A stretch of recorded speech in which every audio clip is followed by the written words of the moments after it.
Hello and welcome. Today I am going to be installing an LED lighting system inside a custom built wardrobe just behind me here. This is something that has been on my to-do list for a little while now. However, I was never happy with the switching of the lights on and off. Typically you could just fit a manual rocker switch. However, I wanted it to be automated that whenever any of the two doors slide open, the lights come on automatically. It turns out that this method of switching the lights on and off isn't very common, and after some time and research, I've managed to identify a bit of equipment that'll do the job that I want, although it might not fit the configuration very well because there are so many variables in terms of the doors maybe not quite shut fully, or if they maybe get shut on the opposite sides, but we'll get into that as we go on. So here's some of the equipment that I've got together to achieve this. First one, of course, is a spool of LED tape. Now, as we're going to go up one side, across the top and down the other side of this wardrobe, this tape is cuttable every 5 centimeters, which is great for fitting the scenario that we need. In order to power the LEDs, we have an LED driver. The actual infrared switches themselves, which is a duo kit by Layton, so that it can go across both of the sliding doors. This equipment is actually pretty neat, and I mean there's one of the sensors just there, and you can see just how small and dinky that is. We have some crimps with tails. This goes on the end of the LED tape and gives you a couple of wires basically to connect them into something. We've then got a cutting, just some thin 2-core to do a join from the furthest away strip back to where the power supply is going to go. And 3 of these, which are aluminium profiles for the LED tape to go inside. Take them out the packet so we can actually see it. So this aluminium profile comes in 2 pieces. There is a plastic diffuser for the light to come through, and then there is the aluminium 90-degree profile with a 45-degree lighting angle on it. Now that we've seen all the parts, let's see the environment that it's going to go into. Oh fuck! As you'll notice, I came prepared, and there's a cable already there waiting for the power supply that I put in when the wardrobe was being built initially. As you'll see, that mains connection is just wired to a solid power source. It's not going to anything that is switched or fused. I've just wired it straight to a plug that's inside the wardrobe. Right then, let's get started. We'll get some tools in and we'll get this chair out the road.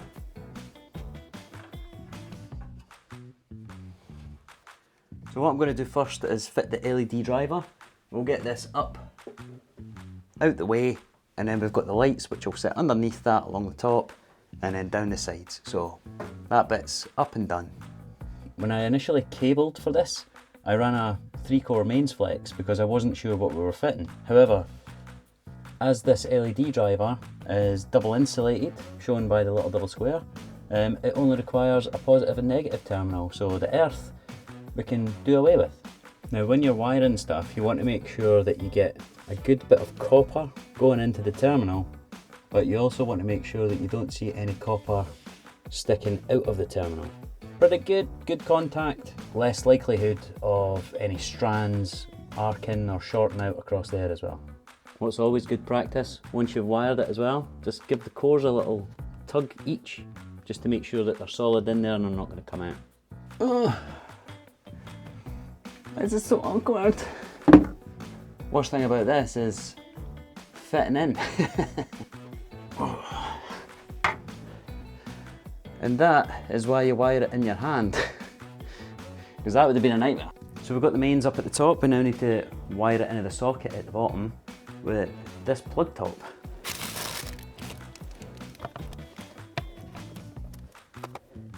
Plug tops will come with a 13 amp fuse in it by default. After checking the LED driver that we've just installed, its maximum working capacity is 2.5 amps. So we'll change it out and we'll put this 3 amp fuse in instead. It should be like that. Look at that, it's beautiful.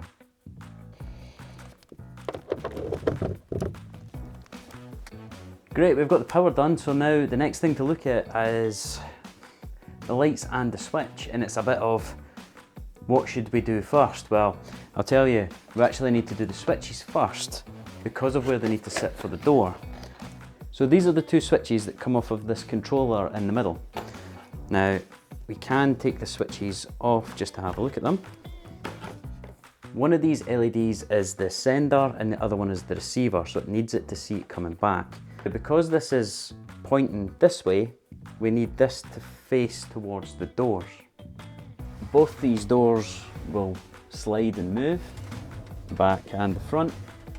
What we need is this sensor to be able to see both doors. Now, I don't really have enough frame space for this because the door will hit into that. So I actually need to set this further back. There's probably a couple of different ways you could do it. So what I've done is I've manufactured a couple of bits of aluminium, cut them to size. I've got a couple of different sizes just in case there's any different scenarios.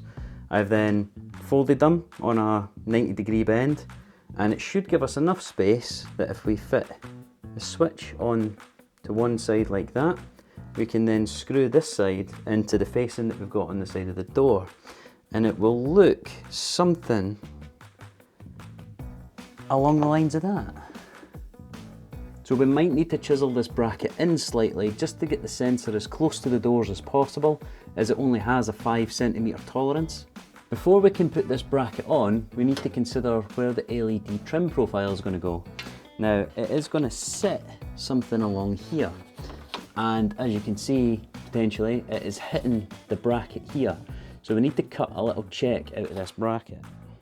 Another reason for using this bracket is to get that IR switch sensor further out from the edge of the door.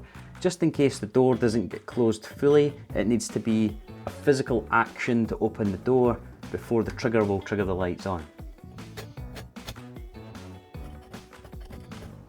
Okay, so we've marked out on the bracket the square piece that we're wanting to check out there so that we can get that LED profile up the side, and then we've got the switch to go on the bottom. So we'll just mark and drill some holes for that. So before we get started with the bracket, I'm going to spray paint this black first so that it blends in a bit more and it gives it time to dry while we're doing the cutting. And one thing to consider is always protect your hole. So we'll put a bit of masking tape in just so we don't get any paint on the sensor.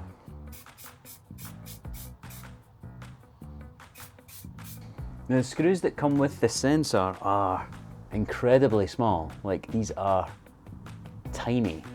So I'm going to have to use a tiny drill bit and thread that into the aluminium. And then we'll hacksaw off the corner. Once we've taken that piece off, I'll just file this down. We'll touch it up with a bit of paint later, but first we're going to tap these screws into the aluminium for the switch. And you want to be very gentle. Don't force it because the screw could shear inside the aluminium. Luckily, aluminium is soft enough that it should accept this. And just like that, your screw shears inside the hole. Fuck. So once you've drilled out your fuck up, try again. It's not perfect, but it'll do. Now let's get this on the wardrobe door.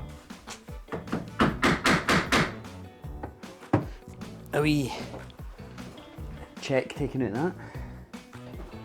So we're just marking where the wood stops, and we know straight down that we can put a couple of screws in there into the wood.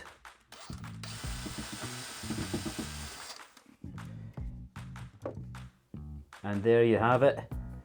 That's the switch bracket fitted. A couple of screws at the back, and we'll deal with the cable going into the controller later on.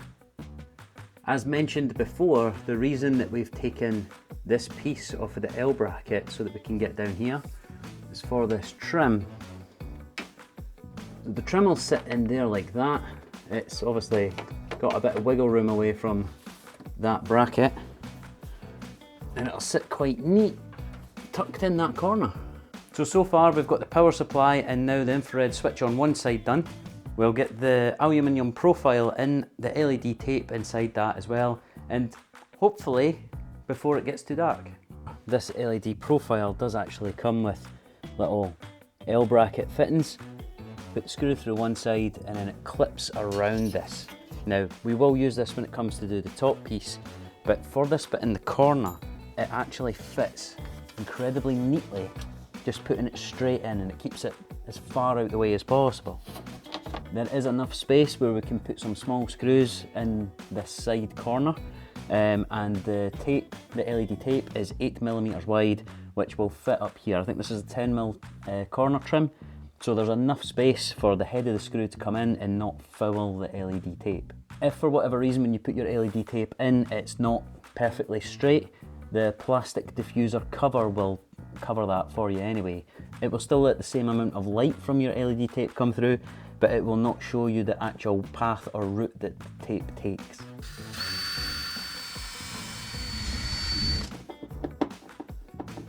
Very nice. That is the aluminium trim in. Now you can see the aluminium trim coming up and how it just tucks around the back of that bracket. What you will notice as well is it covers the screws that holds it in because it's on that facing. So this was one of the reasons why the switch had to go in first. Next is the LED tape. The aluminium trims are 2 meters long. Now, because we can cut this every 5 centimeters, what we really want to make this is probably 1.95 meters. And gives us enough to cover the majority of the rail, but doesn't take us right to the edges. So I'll measure that off. 1.95, nice. So as you can see, conveniently for us, there is a cutting point just before the 1.95. And there you go. So it now brings us to use one of these crimps which needs to go into the LED tape. What I would say is, be aware of the polarity, because it is marked on both the top and the bottom, wherever there is a join, what is the positive leg and what is the negative leg. Positive leg, in our case, is going to be red and is usually always red. The LED itself is actually raised, so you can only fit the connector onto the tape in one orientation, and then you can see those crimps there that need to be pressed down. Once you've got the tape fully seated into this tail, we then need to crimp it. So just a set of pliers will do, and then turn it over and just do it from the other side as well. And there we go, it's ready to go in the profile now.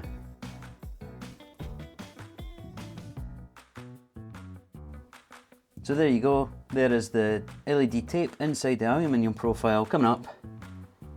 Cable coming out the top of the end cap and ready, waiting for connection. Now we'll put on the diffusing cover.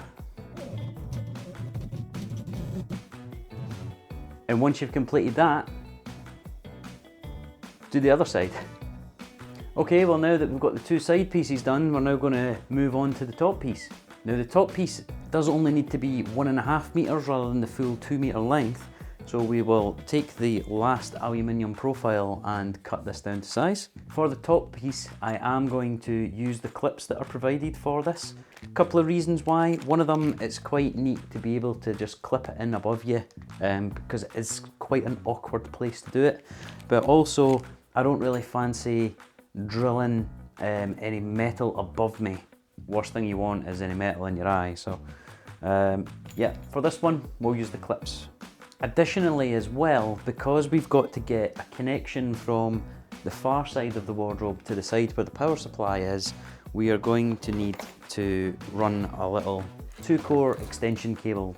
What I have done is the end caps for this aluminium profile that we're going to put along the top. I have drilled a couple of additional holes in the corners, and I'm just going to basically pass this cable through the middle of it. So when we put the tape in for the far side, the connection is at the top, the same as what is on the other side. But for the piece across the top, I will put the tape in a fashion that the connection point will be at this side as well. So we only really have to extend one connection across, and then we've got all 3 Layton connections at the one side. First up, let's go get this cut. Okay, we are cut to size. A couple of things to do before we fit this up though. The first one is, I'm going to pass this cable through that little gap. So the connection that needs to go from this side to that side, is now coming up through the gap in the back of the profile. It's nice, it's neat. We don't need a lot coming out of that end. And likewise with this side, we're only really needing enough to wire it. So we can probably cut this about here. Don't mind me. Now, I didn't want to put the light right along the top, hence why we put the power supply up there. I'm going to bring it down just above this ledge. This little lip will give it some protection, and it'll kind of help to bring the light down a bit more rather than lighting up too much of the top. Middle of the doors will roughly be middle of the wardrobe, so we'll aim for that. And I mean, it's in the wood, which is good.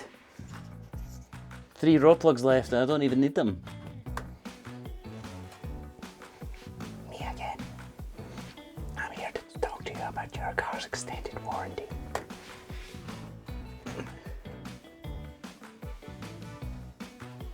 Put the screws behind me because that's clever.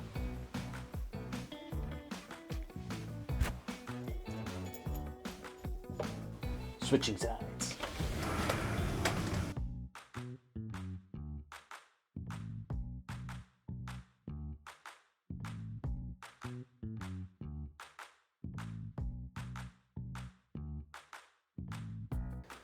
Okay, so before we connect up this last bit for the power supply, I'll bring our attention back to this Layton controller.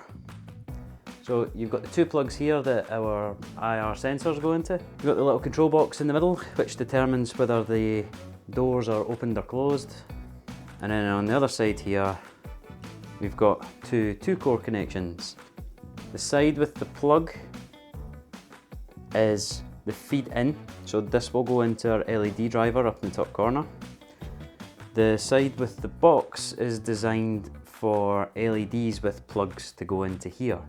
Now, we don't have LEDs with plugs, so we'll cut this off.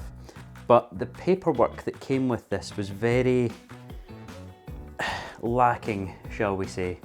So there are a couple of markings on these cores that come from your power supply. One of them is plain white and one of them is dashed. Now, typically the dashed one means it's positive and the plain one is negative. Especially if you look at the side which has 3 cores which come from the infrared switches. You have a plain white one, which would have been the negative.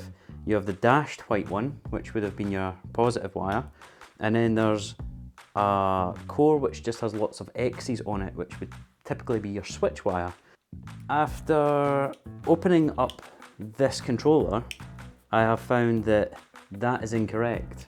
The way that they have done this particular unit is the dashed cores are negative. That caused me problems before. So yeah, but at least we know what to do now. It doesn't come with any cable clips or anything really to support its own unit. The controller that's in the middle has to sit in between the 2 sensors. Now luckily I've measured it and it just reaches. However, this controller just hangs. There are no mountings or fixings or anything for it. So I'll see what we can do with that. We might be able to put just a couple of clips on the cables at each side and hold it up out the way. I wouldn't like to rely on a bit of double-sided sticky tape. We'll get it connected anyway. I am gonna plug this switch in and pass the kit over.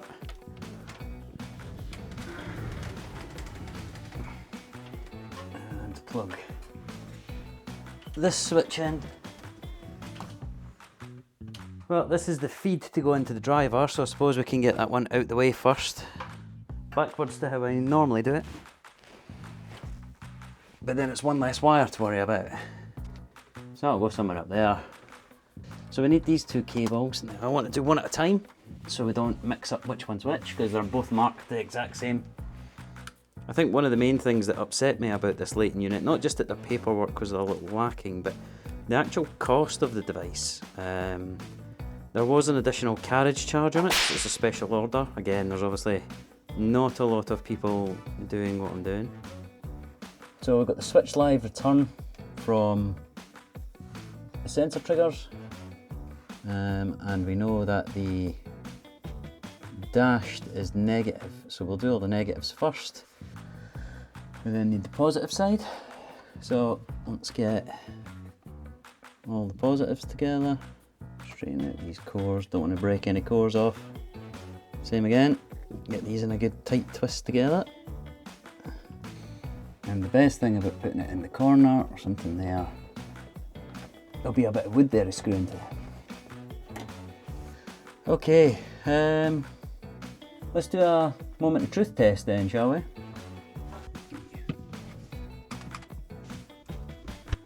Now I'm going to do a test of the lights to check that they actually work. I've still got to hammer a couple of clips in that I've got to keep that Layton sensor up out the way. I just want to check that it's working first before we're kind of completely finished and know that we're not going to have any issues and we've got to take something out again. Okay, so we're powered on. The lights are currently off. And if we open this door, the lights come on. And close this door for the light to go off. Open this side and the lights come on here as well. Perfect.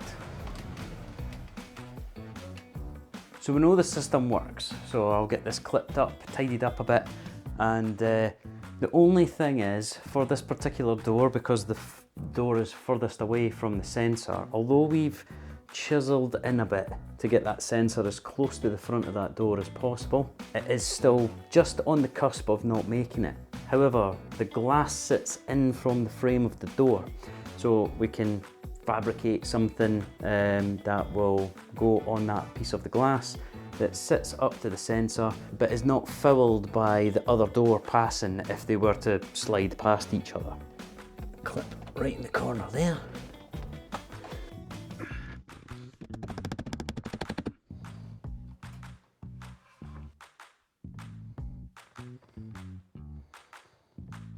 So there you have it, we've finally achieved that. It's not unusual for me to start a project during the daylight hours and finish in the middle of the night, but there we go.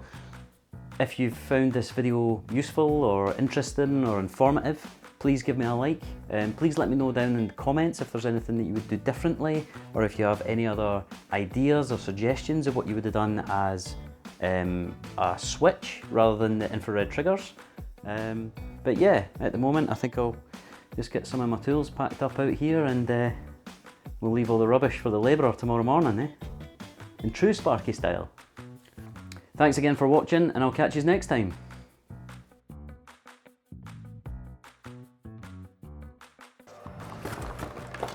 I'm gonna run out of tape in the cameras, it's taking so long. I mean, if I was still using tapes, I'd definitely run out by now. Right then, let's get started. We'll get some tools in and we'll get this cup chair out the road. I swear, most of my time's taken up filming. Could have had these wardrobes done by now. No, I wouldn't. There's people outside the window that probably think I'm a lunatic. It's me. I'm the labourer.